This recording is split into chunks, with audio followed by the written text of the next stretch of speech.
అండి హైదరాబాద్ అంటే ఇప్పుడు అందరికి హైడ్రా గుర్తొస్తుంది. తెలంగాణ గవర్నమెంట్ తీసుకున్న ఈ ఇంప్లిమెంటేషన్ ఎస్పెషలీ మీకు లైక్ ఇప్పుడు టీమ్ ఆల్రెడీ ఉండొచ్చు, ఒక కైండ్ ఆఫ్ అనాలిసిస్ లేదంటే ఒక అక్కడ ఏం జరుగుతుంది అనేది మీకు వచ్చి ఉంటుంది ఫీడ్బ్యాక్. ఏం చెప్తారు? హైడ్రా కరెక్టే అంటారా? కరెక్ట్ రాగానే ఒక ఎస్ ఆర్ నో స్టేట్మెంట్ మీద పాస్ చేయలేమండి దీని మీద. ఎందుకంటే హైడ్రా పైన ఎలా ఉంది ఓవరాల్ గా చెప్పగలుగుతాను. ఎందుకంటే ఫస్ట్ టైం రేవంత్ రెడ్డి గారు సీఎం మీద డిస్కషన్ ఏదైనా వచ్చిందంటే దానికి ముందు వరకు ఏ డిస్కషన్ లేదు, ఎన్ని పథకాలు వచ్చినా కానీ అని లేదు. ఓన్లీ హైడ్రా ఒకటే తన ఇమేజ్ని ఒక డబుల్ చేయగలిగింది పార్టీ పర్స్పెక్టివ్లో.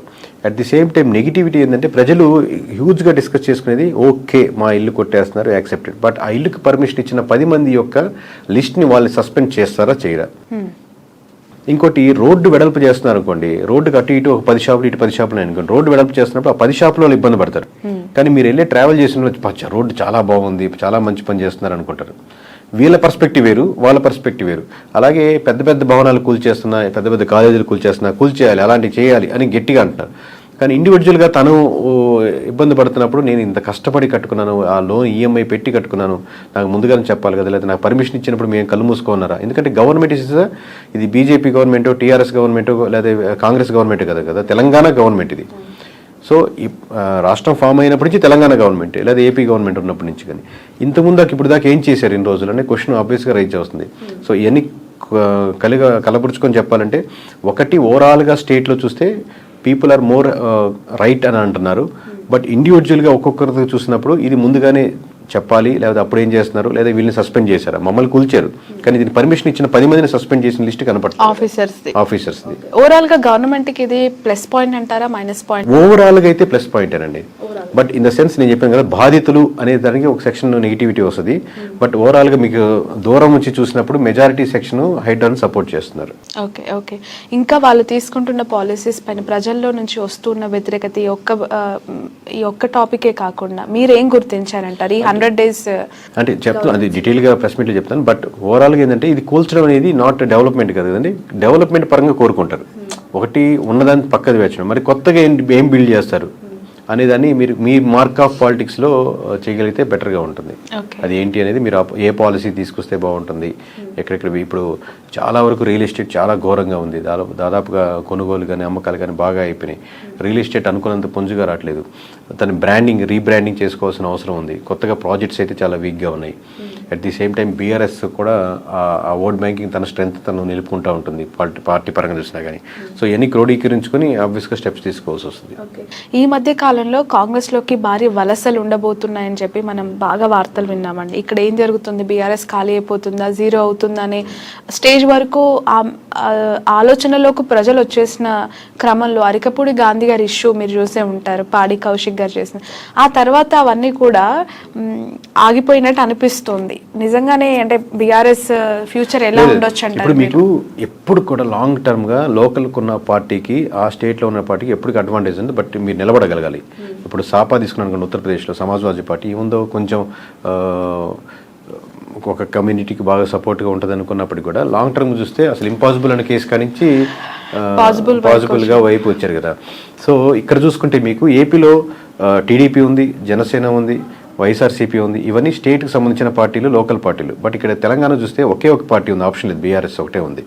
అంటే అంత ఫోర్స్గా ఉండేవి. జనసేన రీసెంట్ టైమ్స్లో ఫామ్ అయింది, కానీ బీఆర్ఎస్ టీడీపీ గురించి మనం ప్రాంతీయ పార్టీలుగా ఎమర్జ్ అయ్యి అట్లా సస్టైనిటీ అనేది అంటే తెలంగాణలో ఓన్లీ బీఆర్ఎస్ తప్పితే ఇంకో ఆప్షన్ లేదు కదా. సో ఈ రోజు కాబట్టి లాంగ్ రన్ ఉంటుంది. ఇంకోటి మీరు పార్టీ వ్యక్తులు మారిపోతున్నారు, క్యాండిడేట్లు అటు మారిపోతున్నారు అనేది. ఇప్పుడు most of the vote banking 80% party vote బ్యాంకింగే ఉంటుందండి. ఇప్పుడు ఈజీగా మొన్న మనకు గెలిచిన 160 పైన నియోజకవర్గాల్లో దాంట్లో ఎవరు పెట్టినా గెలిచిన నియోజకవర్గాలు ఒక 50-60 ఉంటాయి, క్యాండిడేట్ సంబంధం లేకుండా. ఎందుకంటే ఆ పార్టీ ఓట్ బ్యాంకింగ్ టర్న్ అవుతున్నప్పుడు ఎవరైనా గెలుస్తారు. సో అలా ఉన్నప్పుడు క్యాండిడేట్ మారినంత మాత్రం పార్టీ వీక్ కొద్దిగా అవుద్ది కానీ, but majority party vote banking still ఉంటుంది.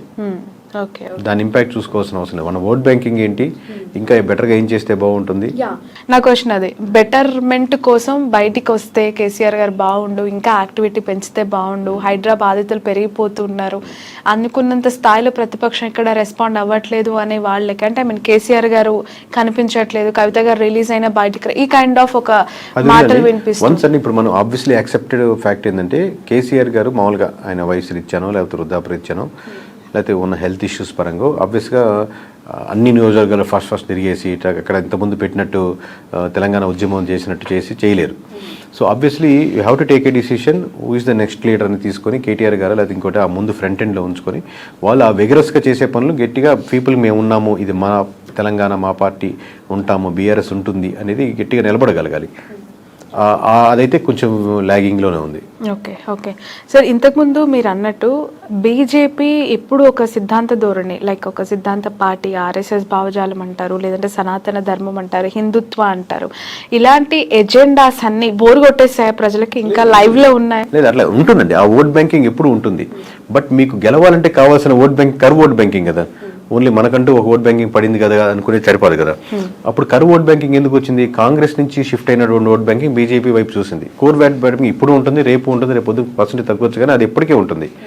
బట్ కరువు మీరు గెలవాలంటే మీరు మోస్ట్ ఆఫ్ ది థింగ్స్ దీని మీదే కాన్సన్ట్రేట్ చేస్తే అవతల వైపు వెళ్తారు. మీరు డెవలప్మెంట్ వైపు, మేము వచ్చాక స్కూల్స్, హాస్పిటల్స్, లేదా ట్యాక్స్ పరంగా, లేదా అన్ఎంప్లాయ్మెంట్ పరంగా, లేకపోతే ఇచ్చే బెనిఫిట్స్ పరంగా, లేదా బ్యాంక్ లోన్స్ పరంగా, లేదా ఉమెన్ ఎంపవర్మెంట్ ఈ విధంగా జరిగినాయంటే మీరు పక్కా కాంగ్రెస్ అయినా కానీ నేను బీజేపీ గవర్నమెంట్లో నేను ఈ కంపెనీ పెట్టుకొని నేను ఈ బెనిఫిట్ పొందాను, నేను ఇలా లాభపడ్డాను, మా కుటుంబం ముందుకెళ్ళిందని ఫీల్ అయితే మీరు ఆబ్వియస్లీ బీజేపీ షిఫ్ట్ అవుతారు. మీరు సనాతన ధర్మం కోర్ బేసిక్ మీద వెళ్తున్నారంటే అది దాటేసి వచ్చారు కదా, మీరు ఇంకా అక్కడే ఉండిపోకూడదు. ఇందాక మధ్యలో చెప్పినట్టు స్టార్టింగ్లో కులం, మతం, ప్రాంతం, విద్వేషం ఏదైనా కానీ వీటి బేస్తో వచ్చినప్పుడు ఇనిషియల్గా ఉపయోగపడుతుంది, కానీ దాని బేస్ మీద లాంగ్ రన్ ఉండదు. Coming to AP, Andhra Pradesh result ఒకసారి గుర్తొస్తే అందులో కేకే గారు ఖచ్చితంగా గుర్తొస్తారు ప్రతి ఒక్కరికి మైండ్లో. ఎందుకంటే that figure announce by you అది చాలా సెన్సేషన్ అయింది. మొన్న 2024కి సంబంధించి నేను మాట్లాడుతుంది. ఎలా ఉందండి 100 రోజుల పరిపాలన? కూటమి ప్రభుత్వం కంప్లీట్ చేసుకుంది. మీరు ధీమాగా చెప్పారు వస్తుంది ఈ గవర్నమెంట్, కూటమి గవర్నమెంట్ ఫామ్ చేస్తుంది అని చెప్పారు. అంతే కాన్ఫిడెంట్గా అనుకున్న స్థాయిలో ఈ ప్రభుత్వం పనిచేస్తుంది, కూటమి ప్రజలకి చేస్తామన్నది చేస్తుంది అని అనిపించిందా? మీ అజంప్షన్ అంటే మీ అనాలిసిస్ ఏంటి? ఇంత చెప్పినట్టు హర్యానా ఎలక్షన్స్ అయిపోయిన వెంటనే మళ్ళీ ఇంకోసారి రివైవ్ చేసుకొని ఇప్పుడు ఆల్రెడీ ఉన్న డేటాని ఇంకొంచెం ఎక్స్ట్రా యాడ్ చేసుకుని, ఎందుకంటే మేము ఏం చెప్తున్నా కానీ లక్షలాది మంది అలా కాన్షియస్గా చూస్తున్నారు. సో మేము ఏం చెప్తున్నా నెంబర్స్ పరంగా చాలా కాన్షియస్గా చెప్పాల్సిన స్టేట్ ఏపీ. మిగతా కూడా అలాగే చెప్తుంటాం, బట్ ఇంకా మోర్ కాన్షియస్ ఎమోషనల్ కనెక్షన్ ఉంటుంది కాబట్టి. బట్ మేము చెప్పింది ఏంటంటే ఇప్పుడు అదే నేను రిపీట్ చేస్తున్నాను, సోషల్ మీడియాలో మీకు ఆబ్వియస్లీ ప్రతి పార్టీకి ఒక హైప్ క్రియేట్ చేయాలని వర్క్ చేసేవాళ్ళు అంటారు. అది ఇప్పుడు ఆ మార్క్తో పోలిస్తే అంత మార్కు రియాలిటీలో లేదు. ఆబ్వియస్లీ గ్రౌండ్ రియాలిటీలో అదే ఎక్స్పెక్టేషన్స్ లేవు. అది రకరకాల ఆస్పెక్ట్స్, ఎవరెవరు నెగిటివిటీగా ఉన్నారు, ఎవరెవరు కోపంగా ఉన్నారు అనేది. ఒకటి ఏంటి, 100 డేసే కదా, ఇంకా చూడాలి కదా, ఇంకొక 100 డేస్ చూడాలి కదా. ఆబ్వియస్లీ 100 డేస్ కదా, 360 డేస్ అయినా మేము తక్కువ అంటే తక్కువ అని చెప్తాం, పెరుగుతుంటే పెరుగుతుందని చెప్తాం. ఇర్రెస్పెక్ట్ ఆఫ్ వాళ్ళు ఏమనుకుంటున్నారో మేము చెప్పం కదా, ప్రజలు ఏమనుకుంటున్నారో క్రోడీకరించుకొని చెప్తాం ఓవరాల్గా. దట్ డజంట్ మీన్ దట్ వీళ్ళంతా వైఎస్ఆర్సీపీకి ఈరోజు 100 రోజుల తర్వాత షిఫ్ట్ అవుతున్నారు కాదు కదా. ఇప్పుడు ఏంది గవర్నమెంట్ మీద ప్రజలు ఏమనుకుంటున్నారు, ఇంకా ఏం చేస్తే బెటర్గా బాగుంటుంది అనుకుంటున్నారు అనేది ఇవి డీటెయిల్స్ మేము చెప్పేది. ఇప్పుడు ప్రస్తుతానికి ఏమనిపించింది అని కొన్ని పాయింట్స్ అయినా చెప్తారా? ఎక్కడి నుంచి కొంత అసంతృప్తి వస్తున్నట్టు కనిపిస్తుంది, ఏ సెక్టార్ నుంచి? అఫ్ కోర్స్ మీరు అన్నారు ఒకటి యాక్సెప్ట్ చేయాల్సిందే.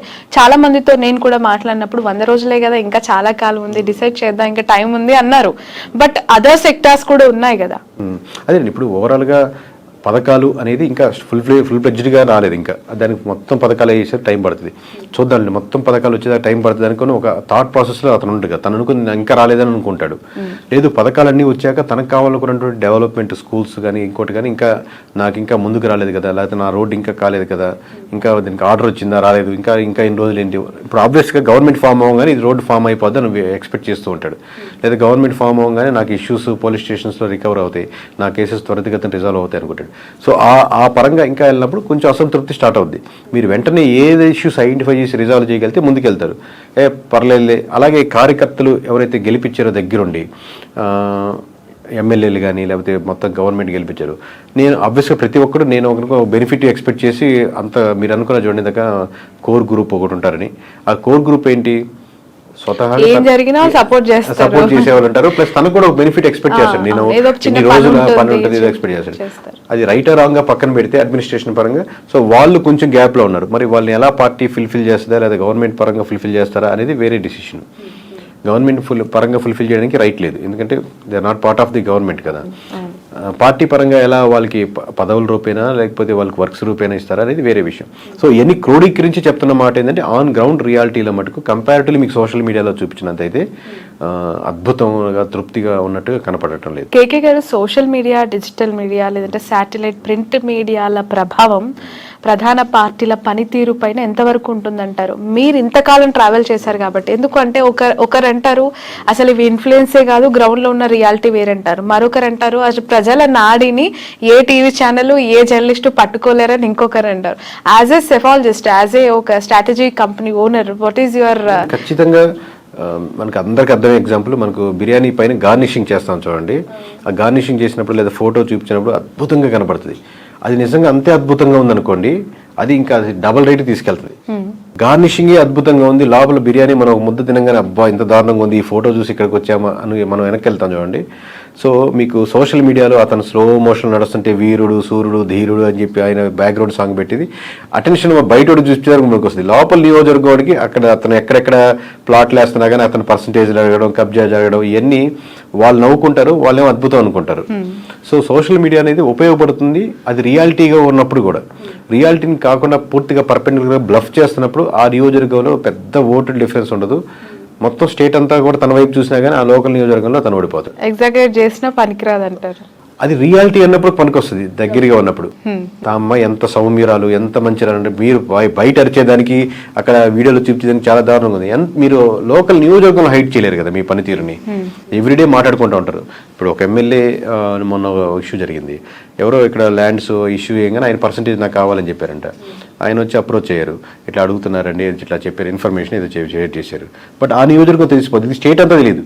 బట్ ఆయనకి మటుకు స్లో మోషన్లో ఒక వీడియో వేసి మంచి బ్యాక్గ్రౌండ్ మ్యూజిక్ ఒకటి హిట్ అయిన సాంగ్ వేసి ఇంతకంటే ఎక్కడ నాయకుడు జరిగాడు, నువ్వు మా ప్రజల కోసమే పుట్టావు అన్న సాంగ్ వేశారనుకోండి, చూసేదానికి వ్యూవర్షిప్ దానికి 10 lakhs వ్యూవర్షిప్ ఉంటుంది. రేపు పొద్దున అలా అంత ఓటింగ్ దాంట్లో పడదు కదా. సో ఈ సెఫాలజిస్ట్లని ఇలాంటి కంపెనీస్ ఒక ఐపాక్ అవ్వచ్చు, ఒక ప్రశాంత్ కిషోర్ అవ్వచ్చు, ఒక కేకే కావచ్చు, ఒక ఆరా మస్తాన్ కావచ్చు, ఇలాంటి కంపెనీలని నమ్ముకోవద్దు. మీరు మీకుండే క్యాడర్ని, మీకున్న కార్యకర్తల్ని, మీకున్న నాయకుల్ని నమ్ముకోండి అని చెప్పి మొన్న ఎలక్షన్స్ జరిగిన తర్వాత వైసీపీ పార్టీకి సంబంధించిన చాలామంది సోషల్ మీడియాలో పోస్టులు పెట్టారండి. మీడియాను కూడా నమ్మొద్దు ఎట్ ఎనీ కాస్ట్ అని చెప్పి. ఏకీభవిస్తారా? అంటే పార్షియల్లీ కరెక్ట్. అంటే ఫస్ట్ ఆఫ్ ఆల్ మీకు మీ యాడ్ లీడర్గా ఉన్నారనుకోండి, నేను మామూలుగా చెప్తున్నాను, you know better than us అనుకోండి. మీకు బాగా తెలుసు ఎక్కడెక్కడ వీక్ పాయింట్స్ ఉన్నాయి, ఎక్కడెక్కడ కరెక్ట్ చేసుకోవాలి, నేను ఎలా ముందుకు వెళ్ళాలనుకోండి. సో మీకు ఎవరు సపోర్ట్ అవసరం లేదు.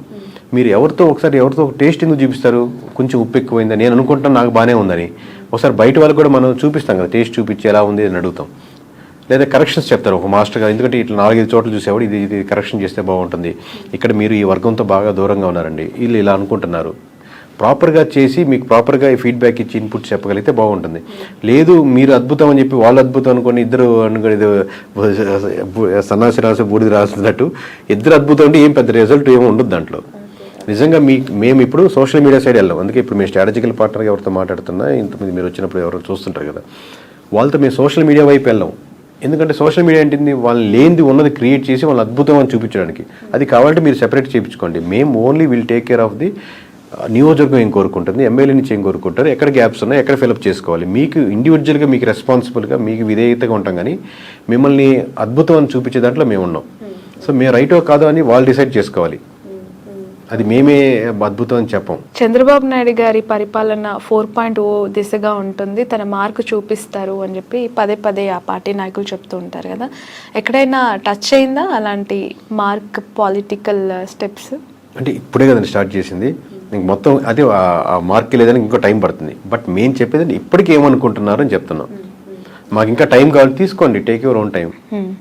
అది కాదు ఇప్పుడు ప్రస్తుతానికి ఏముంటుంది అనుకుంటున్నారు కూడా చూసుకోవాలి కదా.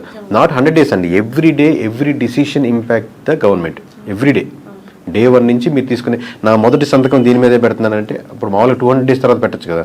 సో మొదటి సంతకం దీని మీద పెడుతున్నారు, మొదట చేంజెస్ దేని మీద తీసుకొస్తున్నారు, పెన్షన్ మీద ఏమైనా డిసిషన్ తీసుకున్నారు, వాలంటీర్ మీద ఎలా డిసిషన్ తీసుకున్నారు, ఎన్ని రోడ్స్ పడుతున్నాయి, every decision impact the vote bank. 100 days 200 days ఈ నెంబర్ కౌంట్కి మనం 100 రోజులు అనుకుంటున్నాం, రియాలిటీలో మీరు ఎవ్రీ నిమిషం తీసుకునే ఎవ్రీ మీటింగ్ తీసుకునే డిసిషన్ ఒక సర్టెన్ గ్రూప్ ఆఫ్ పీపుల్ మీద ఇంపాక్ట్ పడుతూ ఉంటుంది. ఆ ఓట్ బ్యాంకింగ్ లేకపోతే గవర్నమెంట్ బాగా ముందుకెళ్ళడానికి ఉపయోగపడుతుంటుంది. కేకే గారు, సౌత్ టు నార్త్ చాలా స్టేట్స్ మీరు ట్రావెల్ చేస్తూ ఉన్నారు కదా, యాజ్ ఎ సెఫాలజిస్ట్ మీరు అక్కడ గ్రౌండ్ రియాలిటీస్ వింటున్నప్పుడు అనేక రకాల వార్తల గురించి మీరు వింటూ ఉంటారు. ఏపీలో రీసెంట్గా జరిగిన ఒక పొలిటికల్ బిగ్ డెవలప్మెంట్, అంటే బిగ్ కాంట్రవర్షియల్ ఇష్యూ అనాలి, అది తిరుపతి లడ్డూకి సంబంధించి ఏంటండి? అంటే అది జరిగిందని నమ్ముతున్నారా, లేదంటే ఒక అపోహ కొట్టిపారేస్తున్నారా, నిజాలు బయటికి రావాలని కోరుకుని ఏం విన్నారు? మూడో సెక్షన్ మీరు చెప్పినట్టు నేను ఏది ఇప్పుడు రియాలిటీకి దగ్గరగా ఉండాలి అంటున్నానండి. నా ఉద్దేశం ఏంటంటే ఆబ్వియస్గా ఎనీ పొలిటికల్ పార్టీ పాలిటిక్స్ చేస్తుంది, కానీ అక్కడ చేరి మామూలుగా భజన కార్యక్రమాలు చేయదు కదా. పొలిటికల్ పార్టీ వైఎస్ఆర్సీపీ కావచ్చు, టీడీపీ కావచ్చు, జనసేన కావచ్చు, బీజేపీ, ఎనీ పొలిటికల్ పార్టీ పొలిటికల్గా దీన్ని మనం ఎలా ముందుకు తీసుకెళ్తే బాగుంటుందని ఒకటి తీసుకుంటే దాన్ని ఎలా ముందుకు వెళ్ళాలి నిర్ణయం తీసుకుంటాం. అది ఓకే, అది ఫేర్ ఎనఫ్. బట్ నేననేది ఏంటంటే రియాలిటీ వైజ్గా కూడా ఎక్కడో మహారాష్ట్రలో చూసేవాడు రియాలిటీ ఏం జరుగుతుందో తెలుసుకుంటే అడ్వాంటేజ్ ఉంటుంది అనుకుంటున్నాను. ఎందుకంటే పలాని వాళ్ళు వీళ్ళు చేశారు, పలాని వాళ్ళు దీనివల్ల ఇష్యూస్ ఉన్నారు, దీని వెనకాల దీని ఉన్నారు అనేది, ఎందుకంటే అడ్మినిస్ట్రేషన్ మొత్తం ఇష్యూస్ మీదేగా ఉన్నారు కాబట్టి ఆ విధంగా వెళ్తే ఇంకా మోర్ అడ్వాంటేజ్ ఉంటుంది. ఎలాంటి మనం ఇంకా తీసుకోవాలి, ఇలాంటిది ఇంకెప్పటికీ రాకుండా ఉండాలంటే ఏం చేయాలి, అలాంటి కమిటీ ఆల్రెడీ స్టార్ట్ చేసినట్టున్నారు. అలాంటి త్వరితగతిన ఓన్లీ కమిటీ వైపుకే ఉండకుండా రియాలిటీలు ఇప్పుడు చాలా దగ్గరలో మనకి ఏమవుతుందంటే స్పెషల్ జడ్జితో మనం ఒక సిట్టింగ్ కమిటీ వేసాము, లేకపోతే వాళ్ళు రిపోర్ట్ ఇస్తున్నారంట, కానీ వాళ్ళు నివేదిక ఇచ్చేది కొన్ని డిలే అయిపోతుంటే కొన్ని నివేదికలు ఇచ్చినా కానీ దాని అప్లికేషన్లో అప్లై చేయడంలో చాలా డిలే ఉంటుంది. అలా కాకుండా ఇంకెప్పటికీ ఇలాంటి ఇష్యూస్ జరగకుండా ఉండేదానికి ఎంత స్ట్రెంథన్ చేస్తే బాగుంటుంది అనేది కార్యరూపంలో నిజాయితీకి దగ్గరగా